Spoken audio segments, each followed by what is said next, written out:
Hey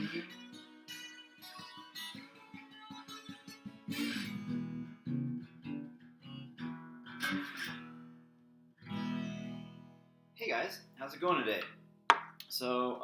That's one thing I'm doing to improve while we're on this uh, quarantine is trying to learn a little bit on guitar, and that's a little bit that I learned just yesterday. So I wanted to share that with you guys as we learn maybe a couple of other things today. So the focus for today is to help you guys on the assignment that you have. Okay, so in our Zoom meeting, we listened to an article from NPR that I heard I heard last week, and I thought it was really interesting for you guys.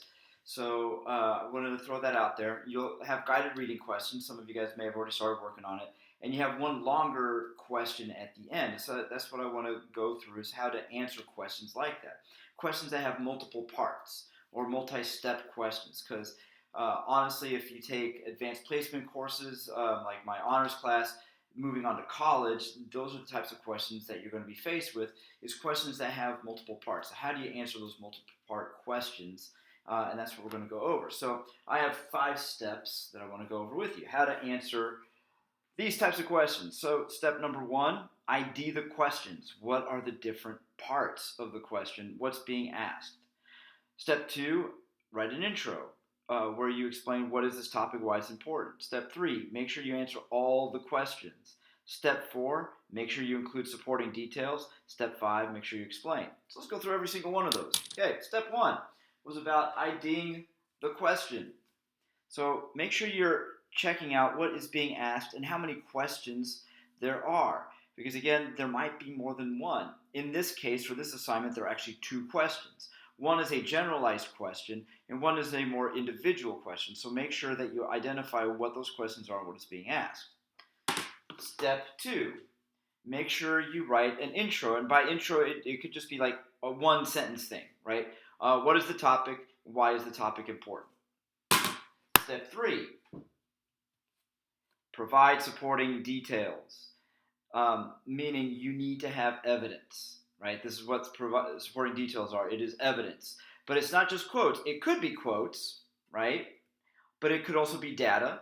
It could also, in this case, especially for the last part of the question, be anecdotes, which are stories, personal stories. So just make sure that you provide supporting details for both of those answers.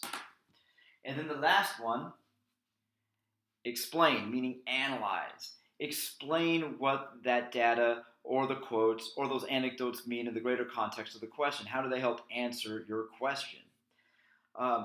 So again, the question's focusing in on the coronavirus and the impact that all of this has had, the quarantine with education in general, for students in general, but then also for you specifically.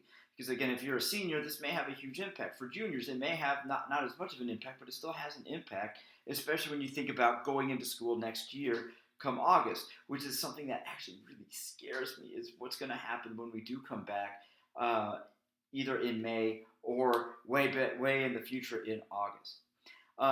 Again, just a reminder that I do have office hours today, so check out those office hours this afternoon on Tuesdays and Thursdays. If you have any questions, you guys can catch me up on Zoom, or you can just email me.